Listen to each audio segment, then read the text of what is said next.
Hello YouTube, this is Morgan, Airspeed Prime here with my next Boruto manga review. This one's going to be for chapter 79, which is called Omnipotence. So, here it is, the big chapter. We got spoilers very early for this chapter, but it is now out officially. Link down below and in the pinned comment if you want to check out the chapter and you haven't read it yet. Notably, this is a volume ending chapter. This is going to be chapter 4 of 4 in the volume that it appears in. So next chapter will be the start of a new volume, and this definitely delivered on the chapter cliffhanger, but also volume cliffhanger. This was a huge chapter that literally switched the whole dynamic of the series up. This has sort of been what everyone has been waiting for, and yes, while it is a huge twist, it also makes sense in the context of the story, given some of the recent setup that we have had. So it's not that this has come out of absolutely nowhere, but it is a very clever way to kind of lead you down one path, think for sure it's going down that path, and then completely swap it around. So I'm pretty impressed with this chapter, and now it sets up, I suppose, quite literally, I suppose we have to be going now into the last couple of chapters before the time skip, because the situation that Boruto now finds himself in is not one that we can stay in for a while, because Boruto now has no allies, but we know he has to survive post time skip. So we have to have a bunch of events happen here that allow Boruto to sort of go off on his own for a while and come back whenever the time skip kind of comes to an end. And you know, there is setup work still to do. You can't just end it here and time skip ahead. There is a need to establish how Boruto gets out of this safely, given like what Kawaki's motivations are at this point in the story. So with this one, I think we just have to get into it. You know, there's so much going on in this chapter. So cover page is Boruto with the scar, missing the eye, of course. And they do get across. Okay, there's a lot of blood there now that you actually see it in color. So that's interesting. And again, yeah, the chapter is called Omnipotence, which is the ability that we get revealed is the kind of charming aspect of Ada, but taken to a whole nother level. So, Boruto is talking to Momoshiki at the start of the chapter. Is like, what's happening? And he's just like, I told you, it has already begun. Prepare yourself. Laughs, and he heads off. There is an interesting cut of Sasuke watching this happen, clearly aware that, like, okay, Boruto's going through something, but it's just Sasuke ... acting mysterious, of course. Now, at this point in the story, we of course have the village is now organized chasing after Kawaki. So Kawaki is running low on chakra. Everyone is after him. It seems like it's only a matter of time before enough powerful characters catch up to him to where he will get captured. Other stuff is going to need to happen here. So he's continuing to erase his chakra signature. Shikamaru is leading the search. We see Shikadai is out here as well, which is important setup for probably what's maybe going to happen in like the next chapter, perhaps. Just in terms of we have to make it so that the little bit of a kind of tease of the future we saw in chapter 75 comes true, and we get some of those scenes in this chapter, but we didn't see the Shikadai scene just yet. So Shikadai makes the note of, we'll also go to search for Kawaki too before Master Moegi stops us. So that's their plan. Then Konohamaru tells everyone to be like, okay, Sarada and Mitsuki, you guys take Boruto to the hospital. And what effectively happens here is Mitsuki then is like, actually, Sarada, you take Boruto to the hospital. I'm going after Kawaki. And Sarada notes that, like, oh, Mitsuki is furious. Like, there's a problem here. He can't just be left off on his own to go after him. Boruto realizes this and is just like, just leave me here. I can deal with this myself. He's lost his cool. You go after him to basically protect him. And so, yeah, Konohamaru's orders are completely dismissed in all of this. Now, again, another situation where, like, you know, Konohamaru and Sasuke just go off. And again, Sasuke is not really, like, saying things. He's not taking command of the situation. They're clearly, I think, establishing that, like, something significant is going to happen with him. But we'll get to that. We'll get to that.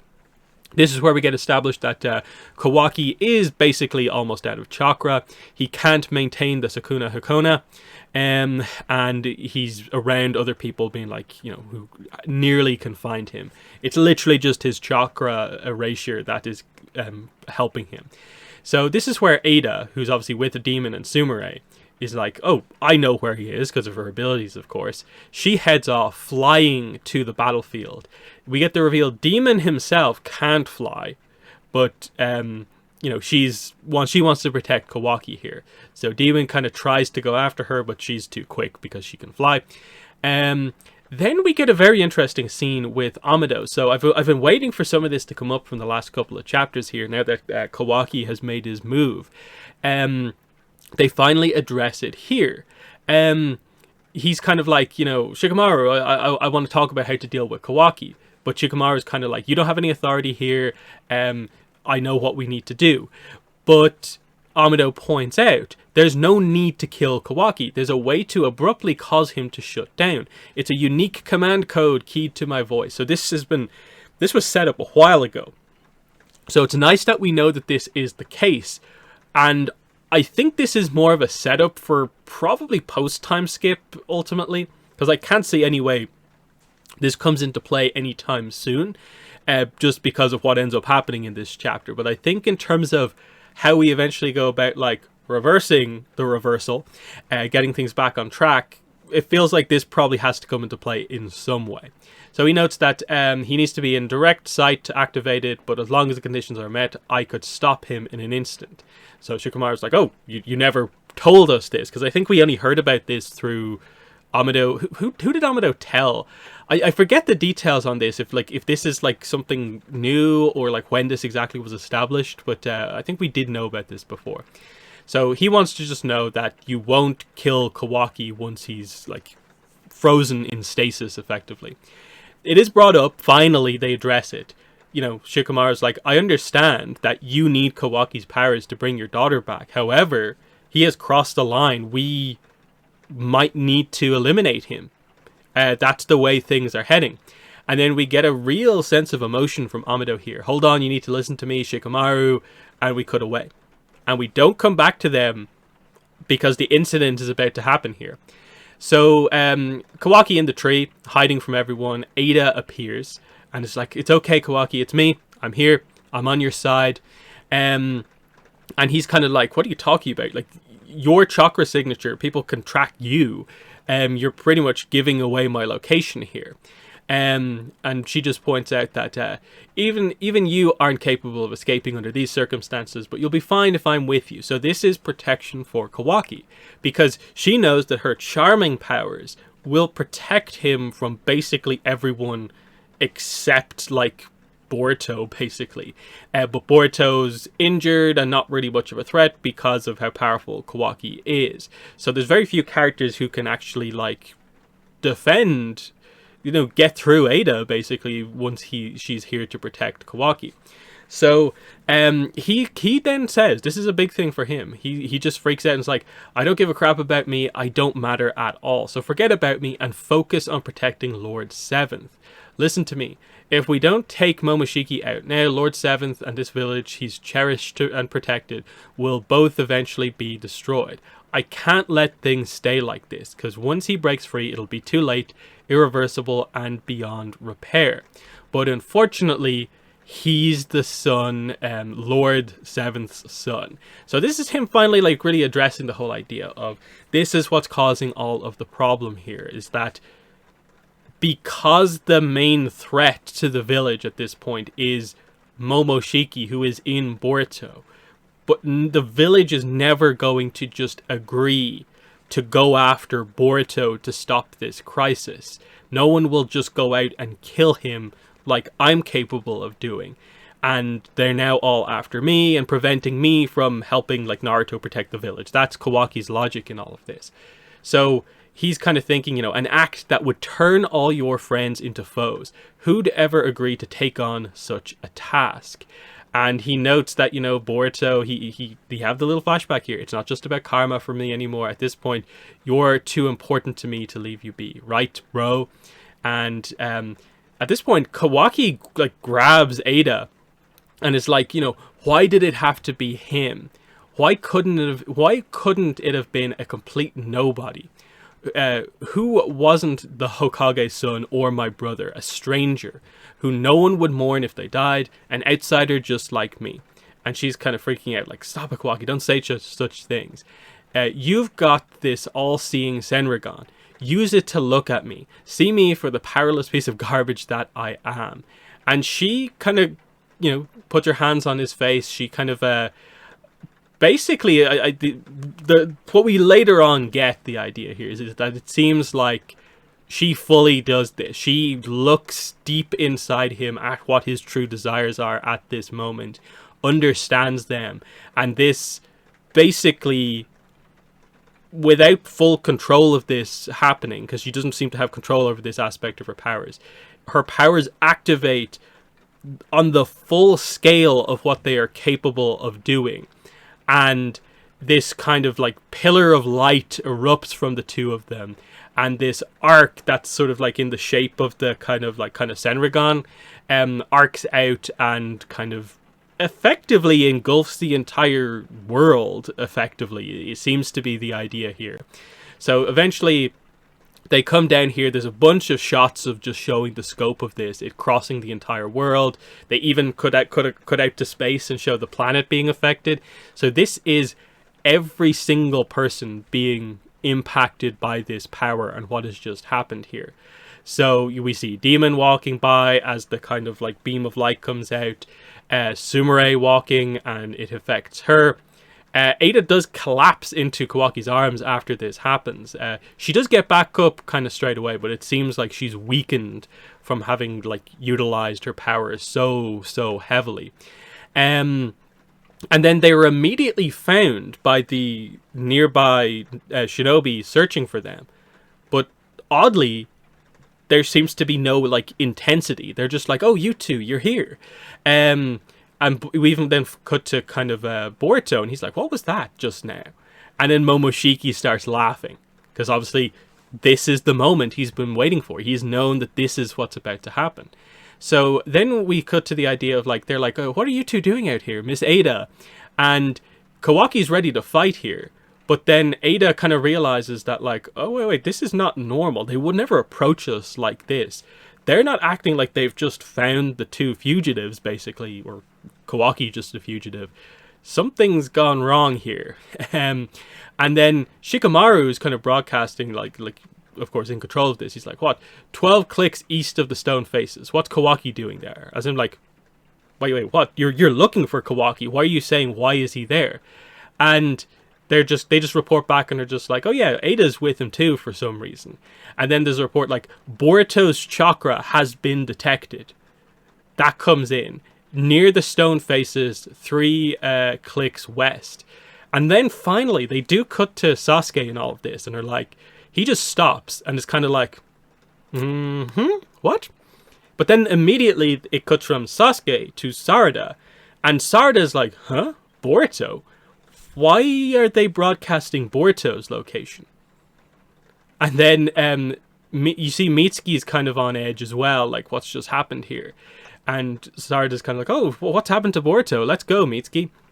And this is when Momoshiki basically kind of reveals some of this stuff. Hey, boy, I'm curious. How does it feel to lose everything?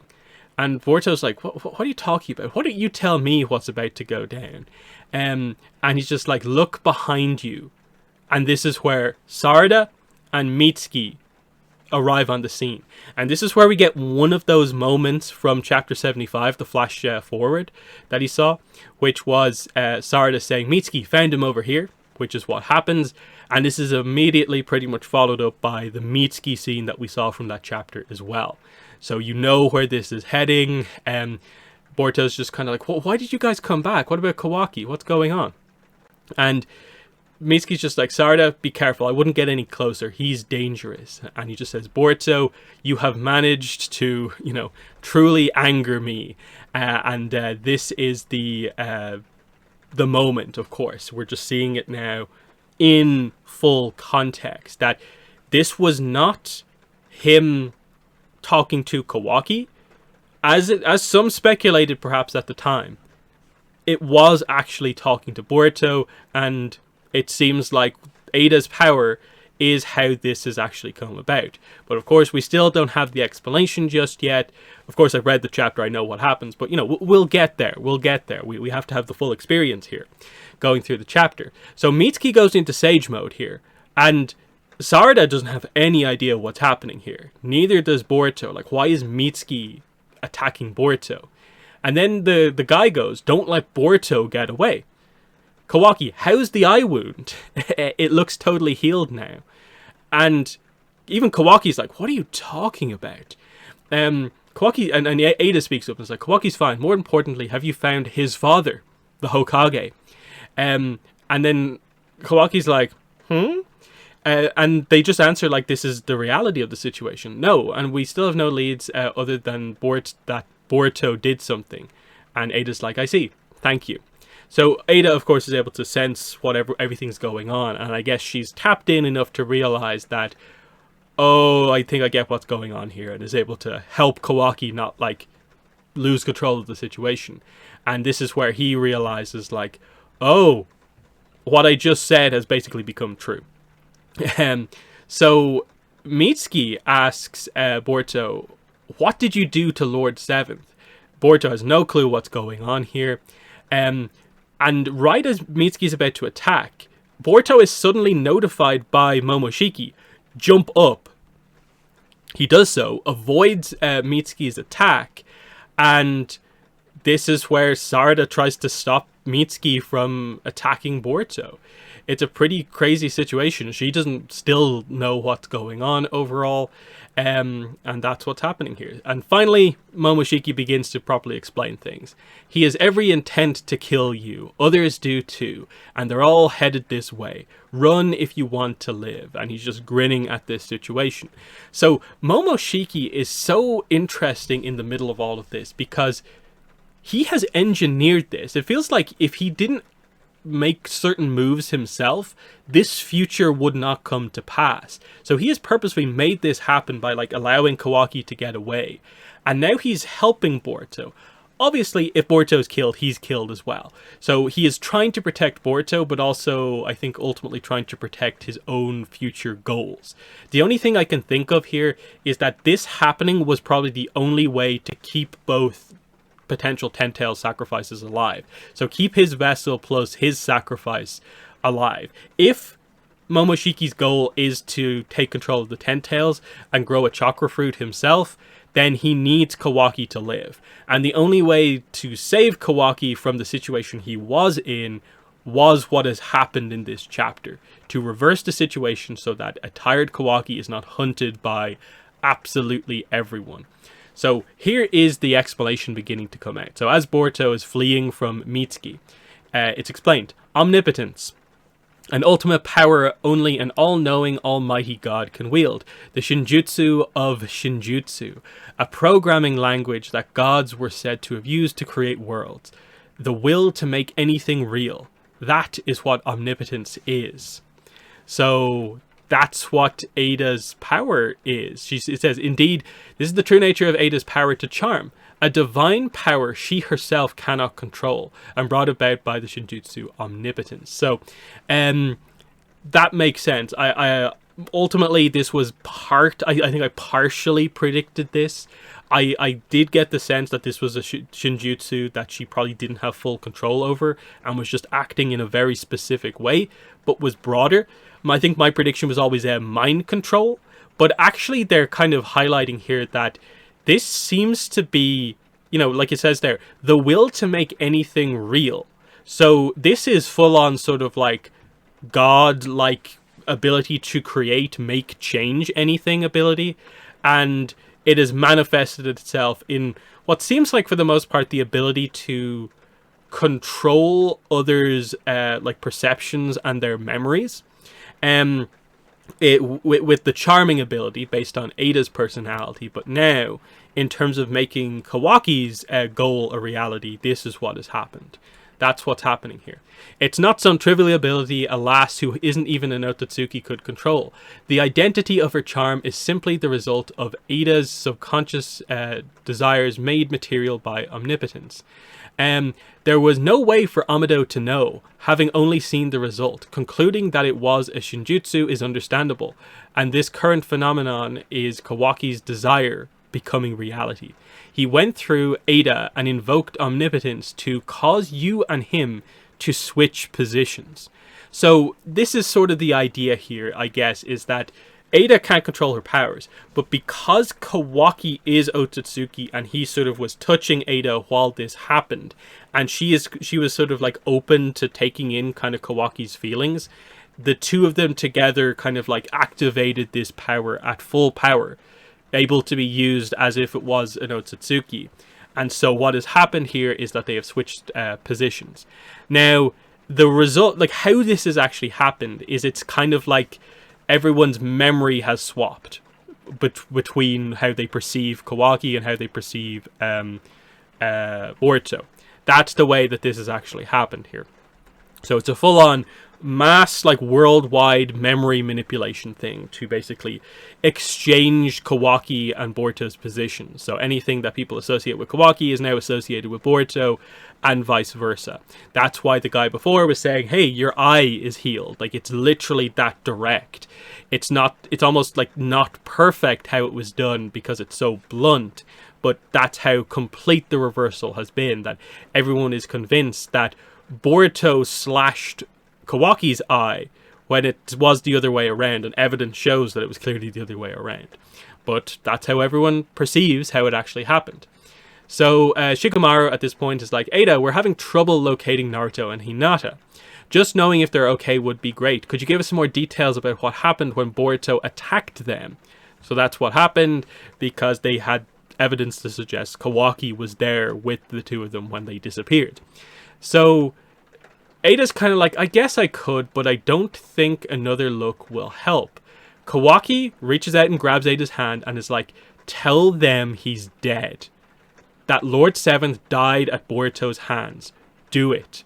And that's interesting. That is super interesting. He now realizes what has happened here and wants to add even more onto what has happened here, knowing that actually Naruto is safe, and that in this scenario he could theoretically bring Naruto back out.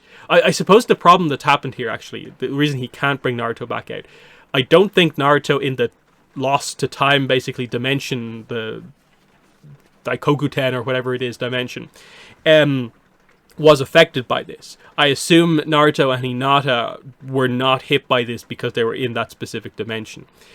So he can't bring them out to be a part of this, because I assume this is a one-off thing. They can't engineer a situation where they can just mind control other people in this way. So this is the situation. So this is the only real way to explain it, is this.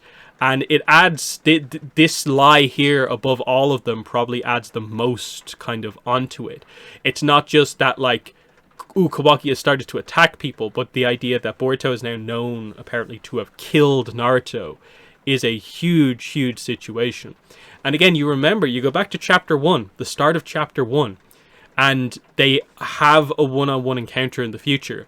And Kawaki's, to Boruto, of course, is like, because he's already told him. Boruto knows Naruto and Hinata are in this other dimension. So there's a few interesting situations at play here as well.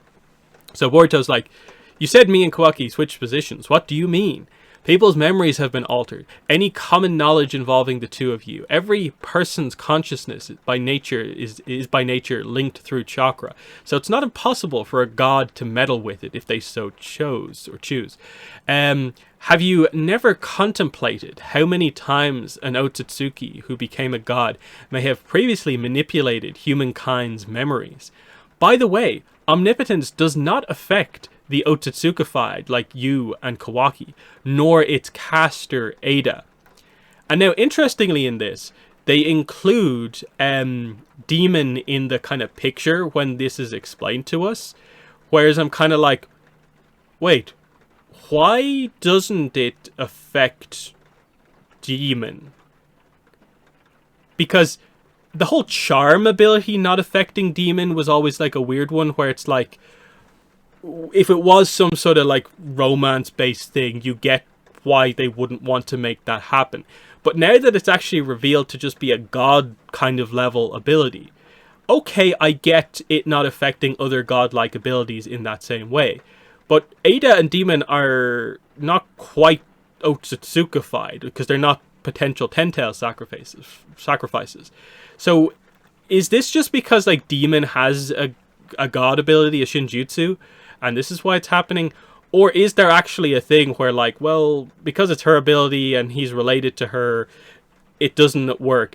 They're just committing to that idea that blood relatives of the god is not affected by the ability. I guess that just has to be the way it works, even if maybe that doesn't make as much sense anymore now that it's not purely kind of romantic. The charming ability, the way it works. But then he also says, incidentally, that Uchiha girl somehow seems to be unaffected as well, though it's usually the immune who suffer the most from omnipotence. So Boruto now knows that Sarada is immune from what has happened. Now, interestingly, as far as we're aware, Sumire is also immune from Ada's abilities as well. And also, Sasuke is in a little bit of a weird spot as well. But interestingly, Sasuke is included alongside Konohamaru, like Ino and Sai and everyone. Sasuke's there as part of the people who apparently their memories have been altered. But Sasuke has not directly done anything to oppose Boruto. So I'm wondering, are they just teasing the idea that Sasuke has immediately figured out what's going on and is just acting in coordinates with this? In the same way that like Sarada is going to have to quickly figure out what's going on and make her decision about like, is she going to ally herself with Boruto and try and go on the run with him? Or is she going to realize that actually I have to act here as well? I'm Ada's friend, technically. If I just act like I'm part of this as well, I have a chance from within the village to do something here. That makes Sarada suddenly very, very important. Now, to be fair, either way, I think it makes Sarada a more important character. Her immunity from Ada, and given that she's now altered the whole perception of everyone in the series and changed the whole dynamic, she isn't more important than ever now that, you know, if she goes with Boruto or stays in the village, that makes her important. Sumire is a very interesting situation because they obviously have not brought her up. Like they showed her being hit by the wave, but we have not seen like the result or anything like that yet. We also don't really know the full situation here. Now, obviously, the speculation about why Sarada is not affected by Ada's abilities is because she's an Uchiha. It's probably the clan kind of thing, because they are close to Otsutsuki by bloodline. That would make the most sense. But by that logic, why is Sasuke still being considered part of that? If the logic is kind of Uchihas shouldn't be affected, then sort of a quote-unquote like full Uchiha like Sasuke should be okay. Like he should be able to get through this as well, as much as Sarada, who's like half Uchiha. But we'll see what happens, because again, we don't really know the full logic behind why they've actually done it this way, or not. So then, we get the final page. Either way, Kawaki is now Uzumaki Kawaki, the Hokage's son, who was born and raised in this village, and you are a lonely outsider who bit the hand that fed him and is being hunted down by Konoha. Just plain Boruto. Do you get it now? So the idea here is that this is the thing from chapter 10. Those blue eyes have taken everything from you. Now, is it the full nature of that? Because, you know, I think you can take a little bit of an issue with this going back all the way to chapter 10. When this was revealed, I think everyone was going with the idea that it would be something about like Boruto's own eyes, his own abilities, Jogon related stuff and all this sort of stuff. Is it this stuff himself that has taken everything from him? Whereas the interpretation now is that, well, Ada's eyes are also blue, so Ada has taken everything from him. Kawaki has taken everything from him. Those two together. It's not necessarily been Boruto himself that's made this happen. In fact, it's kind of been everyone except Boruto that's kind of made this happen. So there's a little bit of a kind of like, that doesn't feel like the most satisfying reveal if that is ultimately what the situation actually is. It's a fine enough reveal because this is a huge important chapter and it was well done here. But as they revealed to sort of like a 6-year-old kind of mystery with that quote, does it feel as strong as it perhaps should be? That's kind of like the big question. But I assume there's a little bit more to this because clearly we're getting more chapters before we go into time skip, because now we have to, instead of establishing, wait, how does Kawaki get away from this situation? Now we have to establish, how does Boruto get away from this situation? Because of course, we know he survives. We know we get to the time skip and Boruto comes back to the village and confronts Kawaki, but that's a while away. How do we get to Boruto escaping, being on his own for a time skip, doing training, I guess, and coming back at a later point? What's going on in all of this and what allows this to happen? There's obviously a lot of key characters who we need to establish what's going on. Sarada, Sumire, Sasuke being, I think, the main ones. You also do wonder, like, Amado in all of this. Is he just going along with this as well? We didn't cut back to Amado post the event happening. The Ada Kawaki kind of omnipotence kind of event actually happening, sort of like the wish happening to change the memories. So what's happening with him? Because it still feels like there's a little bit of a weirdness there where, like, in terms of how did Amado even give these other characters these crazy godlike abilities? It suggests he came into contact with parts of the god Otsutsuki's body.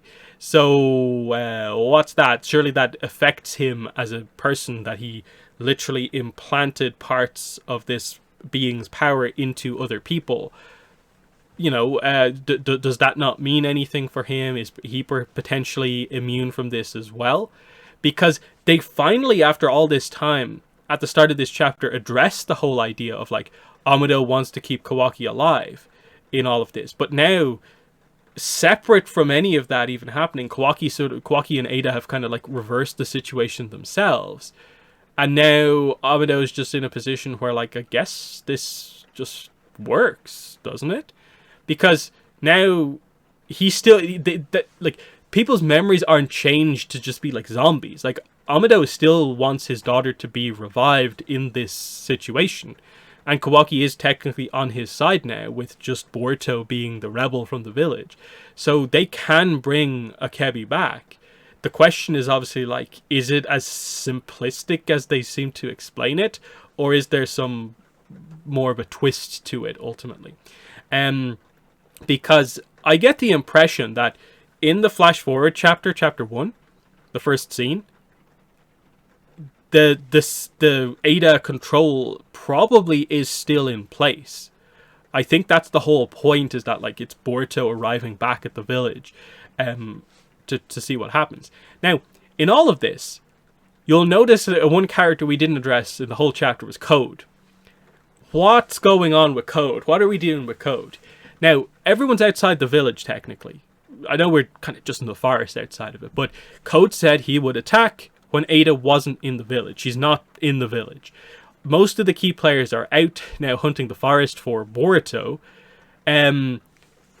Code would also be affected by this, unless they create a bit of a distinction for him because of his power level. But he's not technically Otsutsuki. He can't be used as a sacrifice unless he eats the chakra fruit. But, you know, the reversal thing has already happened. So Code should be affected by this too, meaning I suppose in the grand scheme of things, it doesn't change much for Code as a character.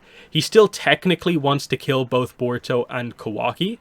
But I suppose for him, actually, now that we think about it, does he not perceive Boruto then as being the one who Ada loves? and likes, that's going to be a weird one there of just like, in terms of like, say that he knew that the one Ada likes is Kawaki. So in terms of everything being reversed, does that stay the same because it's the person specifically, or not? But no, because I assume that has to change. So like the Kawaki, I guess, has to still consider it that like Ada likes Boruto and doesn't like Kawaki. There's some weird stuff going on, like with regards to how they're going to do this. But like I said, it doesn't particularly matter. He ultimately wants to kill both of them, slash use one or either of them for the Ten Tails, and that creates an interesting situation for Momoshiki, because I assume he wants to gain control over that kind of situation. And what do we actually do from here? Because Code now, I think, has the ability to kind of come in and attack, because the village is kind of at odds, searching for Boruto now. If Code comes in with his army, and so many key characters are out of the way, Code's attack on the village probably is the thing that allows Boruto to escape. Is probably the way it has to be. It's either that, or we're going into time skip with Boruto using the Jogan to somehow get away. The question in all of this, I suppose, is ultimately going to be sort of like, how are we eventually going to reverse this, and like the positioning of characters, like I said. So we theoretically have like 3 good characters still in the village, in Sumire, Sarada, and Sasuke, who are potentially immune from her powers. What do they try to do? Do any of them try to do anything immediately? Or do they all fall into line, realizing that they have to play things carefully to come up with a clever plan to reverse this? Now, I think this would involve a lot of them realizing that, hey, if they can get the information from Amado about the whole shutdown code for Kawaki situation, that's good, because they need to shut down Kawaki. But then Sumer, like those 3 characters are also the only ones capable of dealing with they're the 3 characters who are capable of dealing with Ada, but Ada is protected by Demon, and the only kind of weakness we've maybe had presented for Demon is Himawari, who also wasn't in this chapter as far as I'm aware. Let me go back. I don't think we ever touched on Himawari. I assume they will have to address what's going on with her sooner rather than later, because then we get into the whole idea of wait. If the Uchiha clan is somehow kind of immune, shouldn't the Hyugas also be like immune to a certain degree as well? Or at least Byakugan users potentially immune, because it's technically, you know, a direct Otsutsuki ability like some of the other ones. So Himawari having partial or actual immunity to this will be super interesting. Otherwise, Himawari's like just treated as Kawaki's sister in all of this. What's she going to do? Because that would be crazy if like she just doesn't treat Boruto as her brother. But it's weird because she actually, the dynamic is that they're both treated as, this is where it gets kind of complicated in terms of, is it just a straight swap, or has it also kind of been like taken away from characters the idea that there was technically 2 brothers in the Uzumaki family? Like, will Himawari... No, I assume that's still the case, because they haven't taken away that like Boruto was friends with people in the same way that we view Kawaki as having betrayed the village because he's gone so far. That's just now put on Boruto. So yeah, Himawari would treat it as like, if she is affected by this, her brother has, her kind of like adopted brother, quote unquote, has abandoned her and betrayed her. So that's gonna be key. Like I said, there's some very key elements in all of this. We also kind of wonder, is there a way to further reverse people's powers? Like, say, Mangekyo Sharingan level Genjutsu. If you do that on someone, can you snap them out of this? So, like, is Sasuke and potentially Sarada capable of somehow breaking people out of this? And there's a big careful plan about, we have to be really careful about what way we do this to properly unravel this. Otherwise, is this some sort of a thing where we have to sort of convince Ada somehow that this wish needs to be quote unquote undone. And you know, there's a lot of craziness here where like eventually you assume the mass kind of brainwashing memory switch thing here has to be undone. But Ada is the only way to properly make that happen. Now, technically, if Boruto goes up to Ada and does something similar to what Kawaki does, he can reverse it. But how are we going to get into that position is the ultimate kind of question overall. So, yeah, there's a few kind of like head spinning kind of things here about like if you try to overthink it, like, you know, you're just going to have to treat it as just like anything that was previously Kawaki now is Boruto. So, you know, there's that. But yeah, fantastic chapter. So excited to see where we go from here. The question still remains, how many chapters until the time skip? I feel that unless you're going to just go ahead and do everything with code now, we probably only have the next volume. I think you just have to do some stuff here, establish the status quo in the kind of brainwashed village, basically, with this new status quo. Somehow have Boruto get away and establish what he's going to be doing for the time skip. And you just set up the idea that this is a very dark ending to the first half of Boruto in the manga. That Boruto is now an outcast. No one apart from like 2 or 3 characters knows him as an Uzumaki. That's like it is full on. Boruto is now a rogue shinobi, and everything effectively has been taken from him as far as he's aware.